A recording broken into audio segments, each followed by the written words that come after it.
Hello friends, आज video रे आमे बरबधू मूवी विषय कथा हवा जोटा कि एबे रिसेंटली रिलीज हेछि। ऑडियंस ए मूवी को बहुत पसंद करचंदी जेहेतु एटा गोटे फैमिली ड्रामा मूवी अटे आ आईएमडीबी रे मध्ये याकू 8.9 आउट ऑफ 10 स्टार्स रेटिंग मिलछि। तो आज वीडियो रे आमे ए मूवी रो कहानी विषय कथा हवा ता सहित यार एंडिंग विषय रे चर्चा करबा। नाउ विदाउट वेस्टिंग टाइम चलन तो स्टार्ट करबा आज रो एक्सप्लेनेशन। तो कहानी रो स्टार्टिंग रे आमे बिजू आ तार फैमिली को देखिया को पाऊ जो माने कि गोटे झियो को देखिया पय जाउथिले। एक्चुअली बिजुर बाहा हेबार बयस हो जाइथिला आ तार बापा मां ता पय गोटे भलो झियो खोजुथिले। एबे जेतेबेले माने से झियो को देखंदी तो झियो तांकर पसंद आसी जाए। बिजू को मध्ये से झियो बहुत भल लागे आ से ताको बाहा बोली बहुत खुशी थाए। किंतु किछि दिन पर गोटे खबर आसिला कि से झियो घर वाला एई बाहागर रे राजी नांती। तो एबे कोन हबो से माने काहे कि मना करले। एक्चुअली से माने मना एथि पय करले काहे कि ना बिजू गोटे बेकारिया पिला थिला। से किछि चाकरी बेकरी करनथिला ना ही तार किछि काम धंदा थिला। ग्रेजुएशन सारिकी से बुलुथिला। तो ऑब्वियसली गोटे बेकार युवक को की कम पाई निजर झील को दब। तो बिजुर कहानी किछि एमतिया थाए। या परे हमको सुमन पटेल को देखा जाए जी कि गोटे प्राइवेट ट्यूशन रे छोट पिला को पाठ पढ़ेगी किछि पैसा रोजगार करथाए आ जहां भी पैसा से रोजगार करे सेइथरे से तार घर चलुथाए। पार्ट टाइम ट्यूशन करथाए आ बाकी टाइम रे से अलगा गवर्नमेंट एग्जाम पे प्रिपेयर होथाए।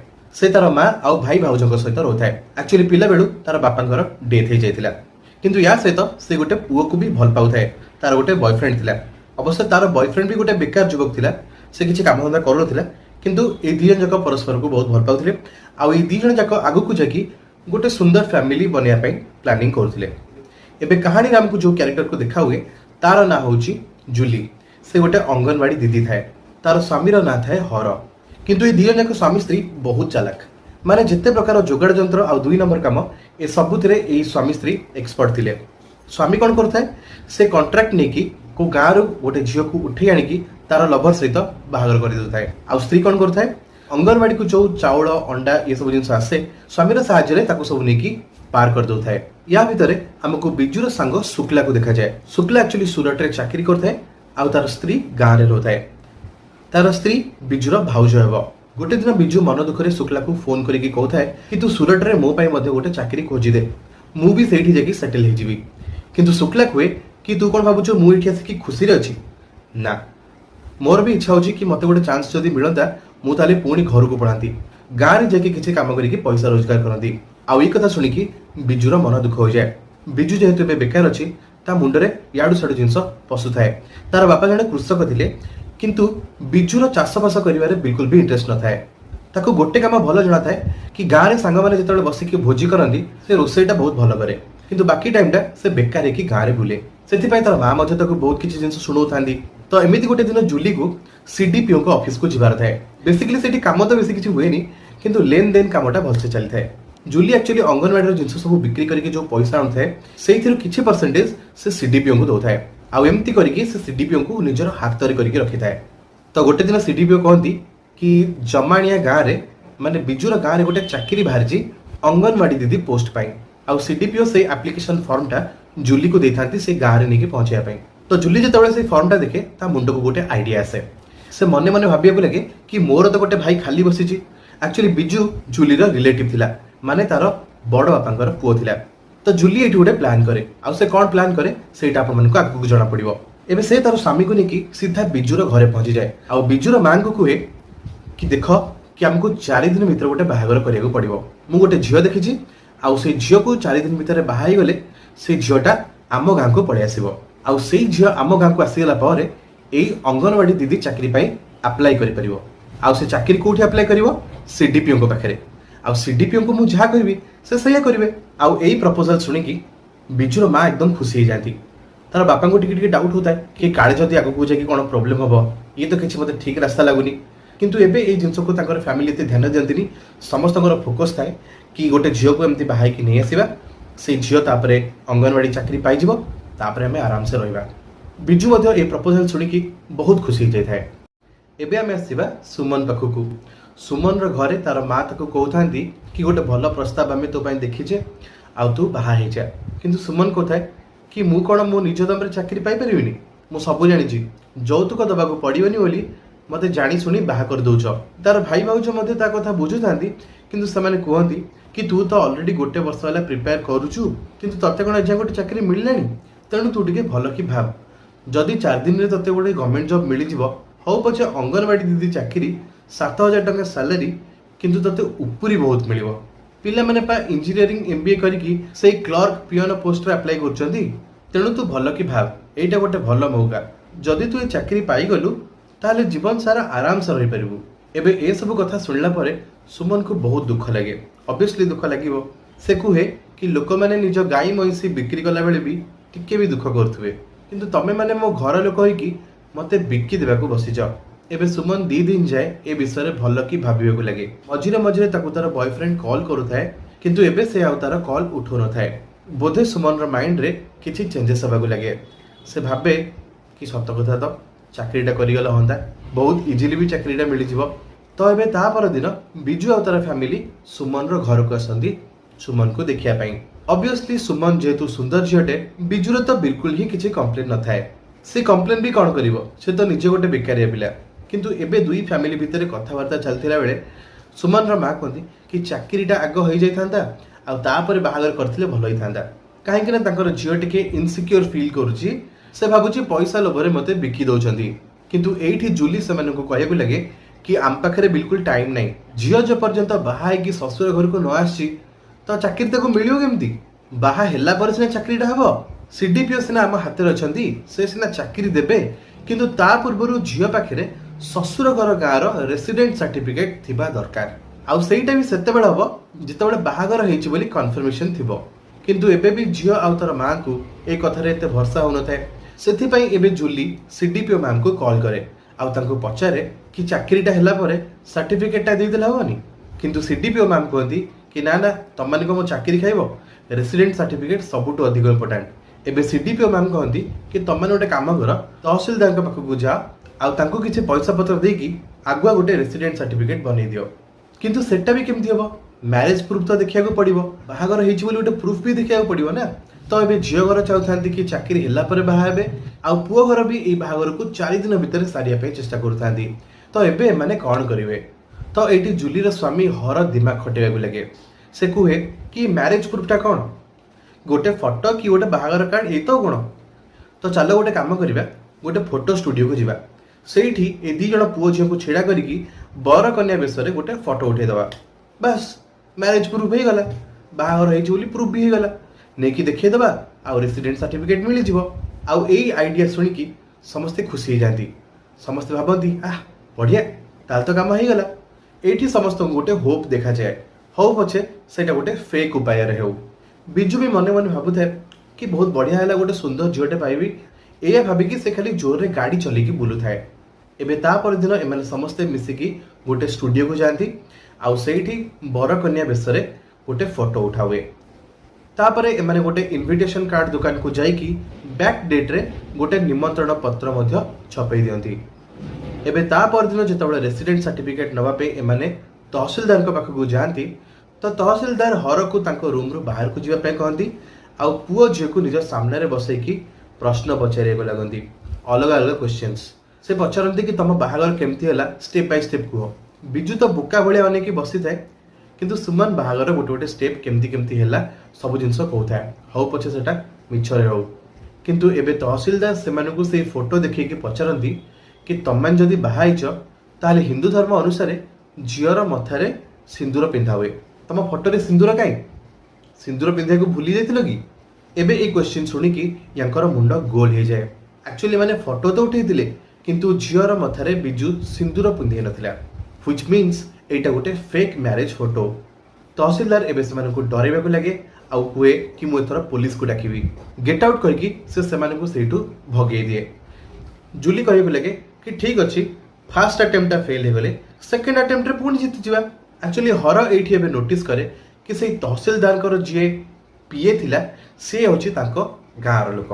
तेणु ताकू एबे टिके तेल मारिकी पाखरे आनिकी से बसाए आउ केमिति गोटे सेटलमेंट करे हबो से विषय से ताको पचारिबाकू लगे। तो एबे तहसीलदार को पीए जहाँ हुए एमाने से जिनस फॉलो करती। एमाने जाती पुओ घर गाँ पाखे थिबा गोटे मंदिर रे ए दिज जाकर पुणी आउ थे फेक मैरिज हुए। ये खाली ताको सिंदूर पिंधि दिए आउ माड़ पकई दिए। बस एबे पुणी गोटे फोटो उठा हुए आउ एटा हो जाए मैरिज प्रूफ। से मंदिर रे ए दी जनकर बाहागर होइछि बोली गोटे कार्ड मध्य छपी थाए। एबे एमाने सिना ए जिनस गोटे सेटिंग करिया पय लागिथिले, किंतु एमानकु जणा नथिला कि यांकर सामने रे आ गोटे बड़ प्रॉब्लम आसी जाउछि। एक्चुअली गाँव रे एक मीटिंग बसी थाए। गाँव जी प्रधान थाए से ये जो अंगनवाड़ी पोस्ट बाहरी से विषय में गाँव में गोटे मीटिंग डकई थाए। से डिस्कशन चली थाए कि आम गाँव में जो अंगनवाड़ी पोस्ट बाहरी सेटा केवल महिला प्रार्थी मानक से क्वालिफिकेशन दरकार होची मात्र 10th पास। आउ से प्रार्थी से गाँव झील कि बोहू होता दरकार। तो प्रधान ये कहूँ चाहूले कि जदि चाकरीटा आम गाँव लोक मानी होची तो चाकरीटा किए करिवो सेटा बाहर लोक कहीं डिसाइड करेंगे आमे माने कहीं डिसाइड करबेनी। से कहूए कि आम मैंने जानिछे कि चाकरी आमे देबानी सीडीपीओ मैम देवे किंतु आम गाँव चाकरी किए अप्लाई करिवो सेटा आमे माने डिसाइड करि परिबा। तो ये जो चाकरी एटा तो बिना लांचर ही परिबनी। लांच आमे सीडीपीओ मैम को कहीं दबा से पैसाटा आमे निजे कहीं गाँव रखिबानी। तो बेसिकली एठी जे प्रधान थिला से लांच पैसाटा को केमिति निज पाखक आनी परिवो सेइथि पई गोटे मस्त प्लान बनैथिला। आउ ये सब जिनस सेठी बिजू ठिया है कि शुणुए एटा शुणला परे ता मुह सुखिकी लेंबू हो जाए। ठीक एति बेले तार सांग शुक्ला गाँव में आसिक पहुंची जाए। तो एबे यही सब जिनस जानिया पर बिजुर फैमिली रे पूरा हलचल हो जाए। सेपटे तार सांग जी शुक्ला से भी लगी पड़ता है कि तार स्त्री केमती यही अंगनवाड़ी चाकरीटा पाई जाऊ। गाँव में आउ गोटे मदुआ बिजनेसमैन भी थाए जार ना कंतारू से मध्य तार स्त्री ये चाकरीटा हो प्लान करुए। तो एबे कौन हम एमानकर किछि मुंड काम कर न। बिजू मध्य बारंबार कहता है कि से जहाँ भी हो मु चाष बास कर परिबिनी। तो फ्रेंड्स एबे एठी हबो कोन चलंतु आगु मु कहूची। एबे शुक्ला कौन करे गोटे दिन से गाँव प्रधान पाखक जाए तार गोड़ हाथ धरिकी ताको गुहारी करे कि प्लीज मोर स्त्री को यही अंगनवाड़ी कैंडिडेट पाई सिलेक्ट करंतु। मु बाहर सिना सुरट रे जाकी खटुची किंतु जहाँ भी इनकम करुची सब खर्च रे पड़ुची। मो स्त्री को जदि ये चाकरीटा मिलिबो ताहले आमे खुशी रे रही परिबु। मु बाहर रही सेठी भी खटुची गाँव आसिक आपण पाखे खटिबी किंतु प्रधान कहे कि बुझुची जे किंतु सेथिपई तो पैसा लागिवो लाख टका ऊपर बोली लागिवो देई परिबु। तो एई बडी भाबरे किछि कथावार्ता है कि तांकर सेटलमेंट हो जाए। एबे ता पर दिन गाँव मीटिंग रे ए पोस्ट पाई बोली लागु थाए। सेमानक भितर लास्ट रे बंची जाई थांती कंतारू आउ शुक्ला। एमाने दुई जण जाक लाख टंका देबे बोली राजी होई थांती किंतु प्रधान एठी कहबेकु लागे कि जेहेतु अंगनवाड़ी जो जगहटा सेटा शुक्लार अजा तांको समय रे दान करथिले तेणु सेही हिसाब रे ए चाकरीटा शुक्लार स्त्री को मिलिया दरकार। एबे शुक्ला तो ऑलरेडी प्रधान सहित सेटिंग कर देथिला तो एबे ए बोलीटा से जीति जाए। तो एबे सबु गाँ लोकंक सम्मति रे शुक्लार स्त्री गीता ए जॉब पाई अप्लाई कर परिबो किंतु एमाने समस्ते केही जानि नथांती कि बिजुर वाइफ सुमन मध्य ए चाकरी पाई ऑलरेडी अप्लाई कर सारथाए किंतु वर्तमान जाए से यांको गाँव बोहू हेनी। या पर हमको बिजू और सुमन भीतर गोटे सीन देखा जाए जोठी बिजू सुमन को पचर थाए कि जदि चाकरीटा न हुए ताले तमे कौन मत बाहब। तो सुमन ये कहू लगे कि भगवान समस्त को किसी ना कि भल गुण देते तो आमको सेटा से भीतर खोजा दरकार। तो अभी जहाँ भी हो तो ये कन्फ्यूजिंग सिचुएसन थाई पुणी जाती तहसिलदार पाखक रेसिडेंट सर्टिफिकेट आनियापाई। एथर किंतु से तरीकाटा जनाथिला लांचटा से पीए को दियंती आउ तापरे तहसिलदार कहती आस बस तुम काम आराम से हो। किंतु सेपटे कौन हुए शुक्ला एवं तार स्त्री को लेकिन सीडीपीओ ऑफिस को जाए से अंगनवाड़ी दीदी जॉब पाई अप्लाई करने फॉर्म नेबाई आसती किंतु सेठिकी गला पर एमानकु जना पड़े कि ए पोस्ट पाई ऑलरेडी गाँव जड़े किए अप्लाई कर सारी। एमाने जिते जानिया पाती कि से झीर ना हूँ सुमन पटेल तो एमाने भावती सुमन पटेल तो आम गाँव में किए झील ना तो एमाने पचारती ता स्वामीर ना कौन तो तापर एमानकु जना पड़े स्वामीर ना हूँ ब्रिजेश साहू माने बिजू। तो फ्रेंड्स एबे कौन हम एबे गाँव में गोटे बड़ मीटिंग डका हुए आ बिजू आ तार बापा को कसिकी माड हुए। एबे सबू सत कथा जिते जना पड़े कि बिजुर फैमिली गोटे झील को बाहाई आनी गाँव में क्या भी इनफर्म करना कौटी बाहर कले केमती कले किसी ठीक ठिकना ना आउ सब जिन से केवल ये चाकरीटा पाइबापी। तेणु एबे प्रधान सबू गाँ लोक मानक कहीदे थाए कि एमानक सहित आउ केही भी चलबनी या सहित जी भी चलो तापर 1000 टंका फाइन पड़ो। तेणु सबू गाँ लोक एमानक फैमिली टू दूरे जाती। संध्या बेले बिजू मध्य तार सांग शुक्ला पाखक जाए आउ ताकू बुझाइବାକୁ चेष्टा करे। से कहे कि देख भाई मो परिस्थिति रे पड़ी कि एमती करछि ମୁଁ ଜାଣିନଥିଲି କି ଏମିତି ଗୋଟେ ପ୍ରୋବ୍ଲେମ ଆସିବ ବୋଲି, କିନ୍ତୁ ଏଇଠି ତା କଥା କେହି ବି ଶୁଣନ୍ତି ନାହିଁ। ଶୁକ୍ଳା ଆଉ ତାର ସ୍ତ୍ରୀ ତାକୁ ଭଲ କି ଦି ପଦ ଶୁଣେଇକି ସେଇଠୁ ବାହାର କରିଦିଅନ୍ତି। ଏବେ ବିଜୁ ଆଉ କଣଟା କରିବ, ସେ ନିଜ କାନ ମୁଣ୍ଡ ଆଉସିକି ଘରକୁ ଫେରି ଆସେ। କିନ୍ତୁ ତାଙ୍କ ଘରେ ସମସ୍ତେ ଏଇ କଥା ସୁମନକୁ ଲୁଚେଇଥାନ୍ତି। ସୁମନକୁ ଏ ବିଷୟରେ କେହି ବି କିଛି କହିନଥାନ୍ତି। ତ ଏମିତି ବାହାନା ବନେଇକି ଏମାନେ ନେକ୍ସଟ ଡେ ତହସିଲଦାରଙ୍କ ପାଖକୁ ଯାଆନ୍ତି ରେସିଡେଣ୍ଟ ସାର୍ଟିଫିକେଟ କଲେକ୍ଟ କରିବା ପାଇଁ।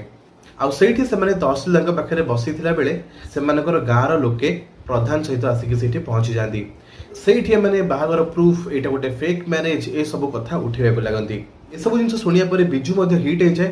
ଆଉ ସେ ପ୍ରଧାନଙ୍କ ନାଁରେ କହିବାକୁ ଲାଗେ କି ଏ ପ୍ରଧାନ ବହୁତ ଖରାପ ଲୋକ, ଗାଁ ଲୋକଙ୍କ ପଇସା ଖାଇକି ଚାକିରି ବାଣ୍ଟିବାକୁ ଚେଷ୍ଟା କରୁଛି। ଏଇଠି ଜୁଲି ଆଉ ହର ମଧ୍ୟ ପ୍ରଧାନର ଏଗେନଷ୍ଟରେ ବାହାରିକି ତା ସହିତ ଯୁକ୍ତି ତର୍କ କରିବାକୁ ଲାଗନ୍ତି, ଯାହାଦ୍ୱାରା ଏବେ ସେଇଠି ଗୋଟେ ବହୁତ ଡେଞ୍ଜର ମାହୋଲ କ୍ରିଏଟ ହେଇଯାଏ। ଦିଟା ଯାକ ଗ୍ରୁପ ପରସ୍ପରକୁ ବାଡ଼ିଆ ପିଟା କରିବାକୁ ଲାଗନ୍ତି ଆଉ ତହସିଲଦାରଙ୍କ ଅବସ୍ଥା ଖରାପ। ଏବେ ଏଇ କଥା ହାଇଲାଇଟ୍ ହେବା ପୂର୍ବରୁ ତହସିଲଦାର ସିଧା କୁହନ୍ତି କି ଭାଇ ତମେ ତମର ପଇସା ନିଅ, ଯାହା ଲାଞ୍ଚ ଦେଇଥିଲ ସେସବୁ ବି ନିଅ, ମତେ ଛାଡ଼, ମୁଁ ରହିଲି। ଏଇ ଦିଟା ଯାକ ଗ୍ରୁପରେ ଗଣ୍ଡଗୋଳ ହଉ ହଉ ଏଇଟା ଗୋଟେ ବଡ଼ ଫାଇଟର ରୂପ ନେଇଯାଏ।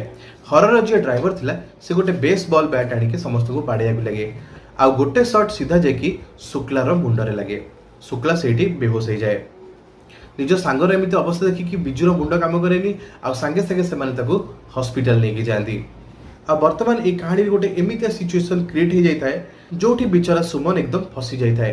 ସେ ଏବେ ନିଜକୁ ବହୁତ ହତାଶ ଫିଲ୍ କରିବାକୁ ଲାଗେ। ସେପଟେ ବିଜୁର ଭାଇ ଭଉଣୀ ଆଉ କିଛି ପ୍ଲାନ୍ କରୁଥାନ୍ତି କି ଆଉ ଗୋଟେ ଏମିତି କିଛି କରିବା ଯାହାଦ୍ୱାରା ଆମେ ବାହାଘର ପ୍ରୁଫ୍ ଦେଖେଇକି ଆମେ ଏଇ ଚାକିରିଟା ପାଇପାରିବା। କିନ୍ତୁ ବିଜୁ ଏବେ ଏଇ ଜିନିଷରେ ପୁରା ଫେଡ୍ ଅପ୍ ହେଇସାରିଥାଏ। ସେ ବିରକ୍ତ ହେଇକି ସୁମନକୁ କହିବାକୁ ଲାଗେ କି ଦେଖେ ବହୁତ ହେଇଗଲା, ଆଉ ମୋର ଏତେ ଜିନିଷ ସହିବା ପାଇଁ ଶକ୍ତି ନାହିଁ, ଚାଲ ଆମେ ଏଇ ଜାଗା ଛାଡ଼ିକି କୁଆଡ଼େ ବାହାରକୁ ପଳେଇବା, ବାହାରେ ଯାଇକି କୋଉଠି କ'ଣ ଗୋଟେ କରିବା। କିନ୍ତୁ ସୁମନ ତାକୁ କୁହେ କି ବାହାରକୁ ପଳେଇବା, ବାହାରେ ଯାଇକି କ'ଣ କରିବା, ବାହାରେ ମୋତେ ନେଇକି କୋଉଠି ରଖିବ, ତମ ପାଖରେ ପଇସା ଅଛି ମୋତେ ରଖିବା ପାଇଁ? ବିଜୁ ମୂର୍ଖଙ୍କ ଭଳି କହୁଥାଏ କିଛି ନା କିଛି ଗୋଟେ ଯୋଗାଡ଼ କରିକି କରିଦେବା। ତ ସୁମନ ତାକୁ ପଚାରେ କି ତମେ ଯୋଗାଡ଼ କରିଦେବ? ଯଦି ଯୋଗାଡ଼ କରିଦେବ ତାହେଲେ ଏତେ ଦିନ ଯାଏ କୋଉଠି ଥିଲ, କାହିଁକି ଯୋଗାଡ଼ କରୁନଥିଲ? ତମେ ଯଦି ଏତେ ଯୋଗାଡ଼ ଲୋକ ତାହେଲେ ଚାକିରି ପାଇଁ ବାହାଘରର ଲେନଦେନ କାହିଁ କରୁଛ? ମୁଁ ଜୀବନ ସାରା ସବୁବେଳେ ଯୋଗାଡ଼ କରିଚାଲିଛି, କିନ୍ତୁ ଏବେ ମୁଁ ଆଉ ଯୋଗାଡ଼ କରିବାକୁ ଚାହୁଁନି। ଆଉ ମୋତେ ଯେଉଁ 4 ଥର ବାହା ହେଇକି ସିନ୍ଦୁର ପିନ୍ଧେଇକି ଏବେ କହୁଛ ଚାଲ ଆମେ ପଳେଇବା, ଏଇଟା ଆଉ ଧୋକା ନୁହଁ? ଅଧା ରାସ୍ତାରେ ମୋତେ ଏମିତି ଛାଡ଼ିକି ପଳେଇବ, ଏଇଟା ଧୋକା ଦଉନ ମୋତେ? ତ ବେସିକାଲି ଏଠି ସୁମନର କହିବାର ଥିଲା କି ସେ କେମିତି ନା କେମିତି କରିକି ଏ ଚାକିରିଟା ପାଇଯାଉ ଆଉ ବିଜୁ ତାକୁ ଏ ଜାଗାରେ ସପୋର୍ଟ କରୁ। କିନ୍ତୁ ବିଜୁ ଏଠି ହାର ମାନି ସାରିଥାଏ ଆଉ ଏସବୁ ଜିନିଷରେ ପଶିବାକୁ ତାର ବିଲକୁଲ ବି ଇଚ୍ଛା ହେଉନଥାଏ। ତେଣୁ ସେ ସୁମନକୁ କୁହେ କି ମୁଁ ଆଉ ପାରିବିନି। ଏବେ ଏତେ ବୁଝେଇଲା ପରେ ବି ସୁମନ ବିଜୁଠୁ ଯେଉଁ ସପୋର୍ଟଟା ଏକ୍ସପେକ୍ଟ କରୁଥିଲା ସେଇଟା ତାକୁ ମିଳେ ନାହିଁ। ତ ସେ ବି କହିବାକୁ ଲାଗେ କି ମୁଁ ବି ଆଉ ପାରିବିନି। ଏବେ ୟା ପରେ ଆମକୁ କିଛି ଦିନ ପରର କାହାଣୀ ଦେଖାଯାଏ ଯୋଉଠି ବିଜୁ ହତାଶ ହେଇକି ଗାଁରେ ବୁଲୁଥାଏ ଆଉ ପଇସା ରୋଜଗାର କରିବା ପାଇଁ ସେ ଚାଷବାସ କାମ କରିବା ଷ୍ଟାର୍ଟ କରିଦେଇଥାଏ। ଗୋଟେ ଟାଇମ୍ ଥିଲା ସେ କହୁଥିଲା କି ମରିଯିବି ପଛେ ଚାଷ କରିବିନି, କିନ୍ତୁ ଏବେ ସେ ବାଧ୍ୟ ହେଇକି ଚାଷବାସ କରୁଥାଏ, କିନ୍ତୁ ସେଥିରୁ ତାକୁ ବହୁତ କମ୍ ପଇସା ମିଳୁଥାଏ। ସେପଟେ ସେ ଯେଉଁ ଅଙ୍ଗନବାଡ଼ିର ଚାକିରି ଥିଲା ସେଇଟା ଏବେ ଶୁକ୍ଲାର ସ୍ତ୍ରୀକୁ ମିଳିଯାଇଥାଏ। ବିଜୁ ଏବେ ନିଜକୁ ବହୁତ କ୍ଷୁଦ୍ର ବୋଲି ଫିଲ୍ କରିବାକୁ ଲାଗେ। ସେ ନିଜକୁ ସବୁବେଳେ ବିଲୋ ଆଭରେଜ ବୋଲି ଭାବିକି ମନ ଦୁଃଖ କରିକି ମଦ ପିଉଥାଏ। କିନ୍ତୁ ଏମିତି ଗୋଟେ ଦିନ ସକାଳେ ବିଜୁ ତା ଘରେ ବସିକି ପଖାଳ ଖାଉଥାଏ ଆଉ ତାଙ୍କ ଘରକୁ ଗୋଟେ ଲୋକ ଆସେ। ସେ ଆକ୍ଚୁଆଲି ତାଙ୍କ ମାଙ୍କ ଗାଁର ଗୋଟେ ଲୋକ ଥିଲା। ସେ ଆକ୍ଚୁଆଲି କିଛି ସାହାଯ୍ୟ ପାଇବା ପାଇଁ ଏଠିକି ଆସିଥାଏ। ଆକ୍ଚୁଆଲି ତାର ଭଉଣୀର ବାହାଘର ଭୁବନେଶ୍ୱରରେ ହେବାର ଥାଏ। ଭୁବନେଶ୍ୱରରୁ ସେମାନେ ଗୋଟେ ରୋଷେଇଆ ଠିକ୍ କରିଥିଲେ, କିନ୍ତୁ ସେଇ ରୋଷେଇଆର ଆକ୍ସିଡେଣ୍ଟ ହେଇଗଲା ଆଉ ତାଙ୍କୁ ଏବେ ଗୋଟେ ଭଲ ରୋଷେଇଆ ମିଳୁନଥାଏ। ଆଉ ଯେହେତୁ ତାଙ୍କ ପାଖରେ କିଛି ଅପସନ୍ ନଥାଏ ସେ ବିଜୁକୁ ତାଙ୍କର ରୋଷେଇଆ ହିସାବରେ ନେଇକି ଯିବା ପାଇଁ ଚାହୁଁଥାଏ। ଷ୍ଟାର୍ଟିଂରେ ତ ବିଜୁ ଟିକେ କୁନ୍ଥଉଥାଏ, କିନ୍ତୁ ଯେତେବେଳେ ସେ ଲୋକଟା ପଇସା କଥା କୁହେ କି ଯିବା ଆସିବା ଛାଡ଼ିକି 15,000 ଟଙ୍କା ଦିଆହେବ, ତ ସାଙ୍ଗେ ସାଙ୍ଗେ ବିଜୁର ମା ହଁ ଭରି ଦିଅନ୍ତି। ସେ କୁହନ୍ତି କି ବିଜୁ ନିଶ୍ଚୟ ରୋଷେଇ କରିବା ପାଇଁ ଯିବ। ଆଉ ବାସ୍ ୟା ପରେ କ'ଣ ହେଇଥାନ୍ତା, ବିଜୁ ବାହାରିଯାଏ ବାହାଘରରେ ରୋଷେଇ କରିବା ପାଇଁ। ଆଉ ସେଇଠି ସେ ଏମିତିଆ ରୋଷେଇ କରିକି ଲୋକମାନଙ୍କୁ ଖାଇବାକୁ ଦିଏ ଯାହାକୁ ଖାଇକି ବରଯାତ୍ରୀ ମାନେ ପୁରା ଖୁସି ହୋଇଯାଆନ୍ତି। ସେ ଲୋକଟା ଖୁସି ହେଇକି ବିଜୁକୁ କୁହେ କି ତମେ କୋଉ ସାଧାରଣ ରୋଷେଇଆ ନୁହଁ, ତମେ ହଉଛ ଗୋଟେ ଆର୍ଟିଷ୍ଟ। ଆଉ ଏମିତିଆ ଗୋଟେ କମ୍ପ୍ଲିମେଣ୍ଟ ଶୁଣିବା ପରେ ବିଜୁକୁ ଯେମିତି ଗୋଟେ ଫୁଲ୍ କନଫିଡେନ୍ସ ଆସିଯାଏ। ତାର ବାପା କୁହନ୍ତି କି ବର୍ଷ ସାରା କାମ କରିକି ମୋର ଯେତିକି ଲାଭ ହୁଏ ତୁ 2 ଦିନରେ ସେତିକି ପଇସା କମେଇକି ଦେଖେଇଦେଲୁ। ଆଉ ଏଇ କଥା ଶୁଣିକି ବିଜୁ କାନ୍ଦି ପକାଏ। ଏବେ ତା ମନରେ ଆଉ ଏମିତି କିଛି ବି ନଥାଏ କି ଏଟା କରିବିନି ସେଟା କରିବିନି। ସେ ନିଜର ମନକୁ ଫୋକସ୍ କରେ ଆଉ ଡିସାଇଡ୍ କରେ କି ସେ ଏବେ ଗୋଟେ ଜଳଖିଆ ଦୋକାନ ଦେବ। ସେ ଗୋଟେ ଆର୍ଟିଷ୍ଟ ଆଉ ନିଜର ଖାଇବା ତିଆରି କରିବାର ଆର୍ଟରେ ସେ ଲୋକମାନଙ୍କୁ ଖୁଆଇବ। धीरे धीरे करके से गोटे बिजु जलखिया दुकान करे, बिजु स्नैक्स सेंटर आउ तापरे ए दुकान तार धीरे धीरे बढ़िया को लगे। से बहुत टेस्टी फूड बने आ बहुत सारा लोक ता पाखକୁ खाଇବା ପାଇଁ ଆସନ୍ତି। स्लोली से पैसा एकाठी କରିବାକୁ लगे आ से पैसा रे गोटे बाइक भी किणे। आ एमिति किछि दिन जिबा पारे गोटे दिन रास्ता रे जाउथिला बेले सुमन ताकू पछरू डाके। बिजुर लाइफ रे जो चेंजेस आसी थाए से सब कथा सुनी कि सुमन बहुत खुशी हुए। सुमन मध्य बे अलग अलग गवर्नमेंट एग्जाम पे अप्लाई करथाए तो एबे समान को भीतर किछि रोमांटिक कथावार्ता हुए। सुमन एठी कहथाए कि मां एबे जोठी बाहागर पई बुझिबो सेठी बाहावी। एबे मूवी रा लास्ट सीन रे बिजु सुमन को निज गाड़ी रे बसै कि ता घरे छाड़िया पे जाए आ सुमन सेठी ता कान रे फुसफुस की कहया को लगे कि जदी केही प्रस्ताव पकेया को चाहे ताले आसे कि मो मां सहित कथा हे परिबो। तो बेसिकली एठी सुमन इंडिकेशन दउथाए बिजु को कि जल्दी तम घरु बाहागर प्रस्ताव आनी कि आम घर को आस आ मते बाहाई कि नै जाओ। आ एई सीन रो सहित एई मूवी एठी शेष हो जाए। तो फ्रेंड्स एया थिला बरबधू मूवी रो कहानी।